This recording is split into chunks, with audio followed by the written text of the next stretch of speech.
Today we're looking at Diamine's Dark Green. Hi, I'm Adam, and I'm an ink guy. I get inks, test them, and share the results with you. Now, as it sounds, Diamine's Dark Green is a green ink, although not dark. To make sure I have a range of experience with this ink, I do the writing samples. I then put the ink into a different pen per day. I then put it into a Fountain Pen Revolutions Himalaya with a flex nib to take my notes for this video, which at the end, on my opinion, it's gonna come back. So remember that part. But before we get to the writing samples, let's look at the sciencey bits. And up first is the chromatography, and I agree with Vita that I've learned a lot by doing multiple chromatographies. The one on the left is done the way it's supposed to be done. I put a line of ink down, put it in the water for 10 to 15 seconds, and it raced away from it. Yes, it left a very light minty green behind. It became darker as it moved up, but it ran away. What we do see is this is a green, flat out. Yes, there's a very dark green at the top. We see no other colors making it, which is quite unusual for a green ink. The one on the right I let dry for 10 minutes before I dunk it into water. And it looks exactly the same, which makes me feel that this ink is going to have no stay around, no kind of resistance whatsoever. And with that, resistance tests are done so that we can see how this ink can be expected to perform on the page. And more important, how hard is it to clean out of your pen? So I let the resistance or the smear test dry for 3 days. I almost did that whole spiel without messing up. The highlighter seems to generally do okay. Yes, I do see some feathering. Yes, I do see some spread. It's not perfect. I would not run away from this ink if I had to highlight over it. The part that does give me a little bit of concern, if I had to highlight, is what happens with water. When I put a drop of water down for 30 seconds, we see that it completely comes up off the page. It's going away. We see the white of the paper through that water from only 30 seconds. Pen flush did very much the same thing as water did. It completely reactivates and pulls it up off the page. Very nice blooming that goes out. Nice artistic effect, if you will. But it's not pulling any more ink off the paper. You're not getting any more off for using more chemicals. So water's all you should need to get this off the paper. Bleach completely obliterates it, but look, water given a little extra time would have done just as much damage removing the ink from the paper as the bleach did. So water is all you should need to remove this from your pen. For the inks I've tested, I have found an average viscosity of 2.5, with the realm of normal being from 2.1 to 2.9. Diamine's Dark Green has a viscosity of 2.86. Wow, but that's normal. It is just under that 2.9. That means it is a normal flow. It's not, or while it's much slower coming out, it's a drier ink as we get to that end of the scale. It is still normal. Now, to find my average dry times, I use my writing samples done with extra fine and medium nibs on Clairefontaine, Tomoe River, and Rhodia paper. For the inks I've tested, I have found an average dry time of 17 seconds, with the realm of normal being from 13 to 21 seconds.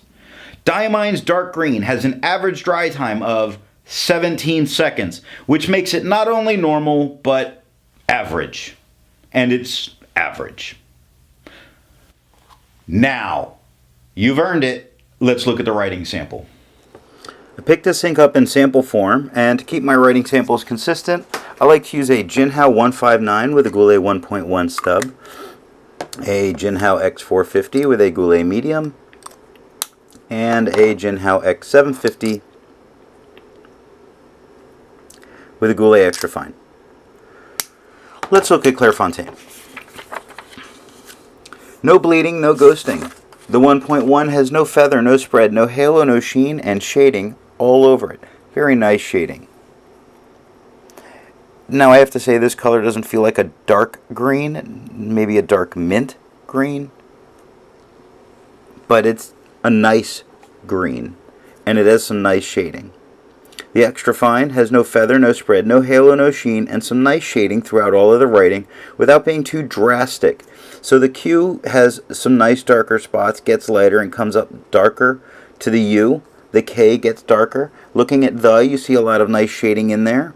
So all the way through in individual words, we get some very nice shading in this writing. 11 seconds to dry. Medium, same tone. No feather, no spread, no halo, no sheen, and very nice shading the whole way through this writing, just like we had with the extra fine. 16 seconds to dry. The scrubby for both the extra fine and the medium show us that we're going to get some color variation, and exactly what we got there. Now the smear test, I think you could recover this if you smeared while you were writing. Tomoe River has no bleeding, it has ghosting, it's Tomoe River. The 1.1 has no feather, no spread, it does show some haloing, it does show a little bit of shading, it doesn't show any sheen. The extra fine shows no feather, no spread, no halo, no sheen, no shade. Sorry. We lost it. 18 seconds to dry. Medium, no feather, no spread. We do get a little bit of haloing when it's on a little bit darker. So that's nice. We don't get to get the shading here, but we do get to have some nice haloing where the elves come in at night and just darken up the lines. It's great. I'm not picking on elves. If there's any mythical elves out there and you're offended by that, I apologize. 24 seconds to dry. The scrubby shows us we're not going to get any color variation, and we don't. The smear test says you wrote it on Tomoe River. Why'd you write on Tomoe River if you're going to smear and want to recover? So you can't. Rhodia paper gives us no bleeding, no ghosting. The 1.1, no feather, no spread, no halo, no sheen, and look, great shading. The extra fine, no feather, no spread, no halo, no sheen, and yes, shading all the way through the writing. 13 seconds to dry. So here's the thing. I took my notes today with the Himalaya. Now, the Himalaya for me frequently has a scratchy feel when I write with it. It's not the end of the world. It doesn't bother me where I won't use the pen, but it has a scratchy feel. It felt smoother with this ink.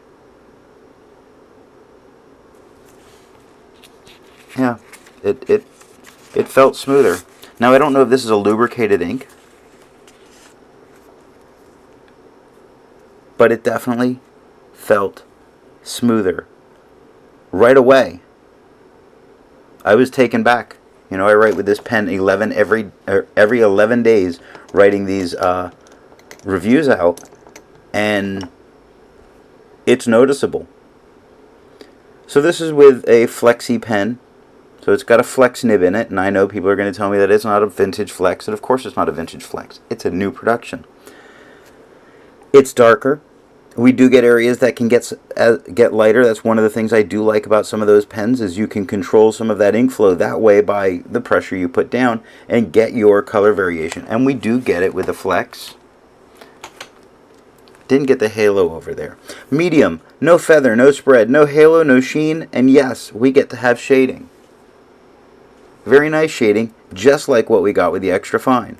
17 seconds to dry. When we look at the scrubby, we expected to see some shading, and we did get shading in both of them, just like the scrubby predicted. The smear test says you would likely be able to recover this. Now with such a nice shade of green, I decided to test it on different toned papers. So I used the yellow Rhodia, which gave us no bleeding, no ghosting.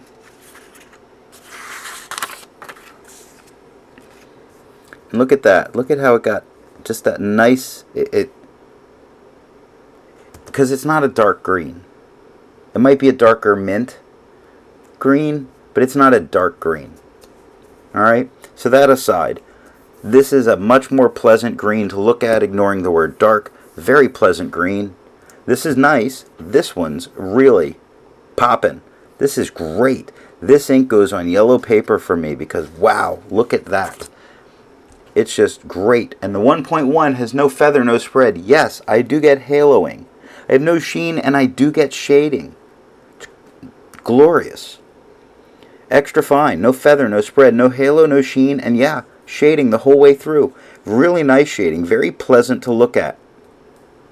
13 seconds to dry. Medium gives us no feather, no spread, no halo, no sheen.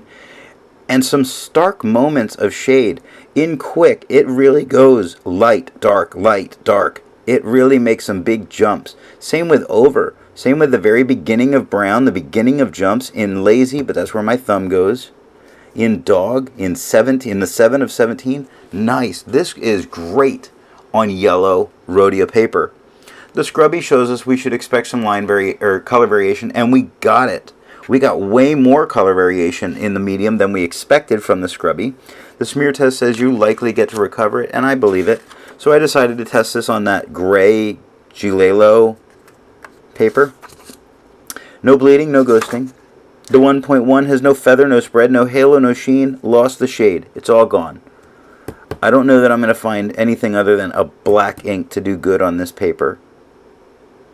Extra fine has no feather, no spread, no halo, no sheen, no shade. 6 seconds to dry. That's my foot squeaking on the floor.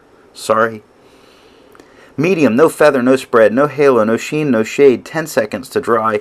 It made this ink look boring. I think I ordered this one on accident because I'd never ordered gray paper. I don't remember ever ordering this kind of a gray paper. I did try the white lines, which is a very light gray paper. I don't remember going after this. I think I went after Gilelo and I maybe clicked the wrong one, or maybe I did. And I said, hey, let's see what happens. Bad things. The scrubby for both shows us we lost the color variation, and we lost the color variation. The smear says you can't recover it, and I don't think you would be able to. So that's what I have for the writing sample. Instead of finding inks that look like Diamine's Dark Green, I would prefer to find an ink that complements its color on the page.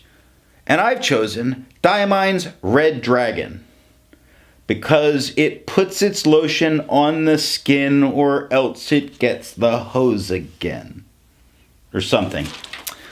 Before I give my opinion on this ink, I would ask, if you've enjoyed this video, give it a thumbs up. And if it's your first time here, I would invite you to subscribe. So what do I think of Diamine's Dark Green?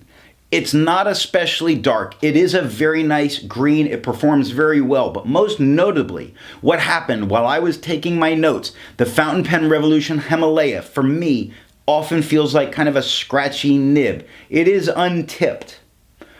But with this ink, it felt noticeably smoother, which you can almost understand in its viscosity. It's being drier. It's not necessarily putting less ink down. I'm saying it's drier as in it's less, but it's almost like it feels thicker under the nib. So for me, in the case of what felt like a drier or a scratchier nib, it felt like it smoothed it some, which was an unexpected, very pleasant side effect, which makes me want to have this ink around for when I come across nibs that feel kind of scratchy to see how this ink does. Because it's not too light to be able to read. It's a very nice ink. It showed me a property that made me say I might want to make sure I have some of this ink on hand. Thanks for watching.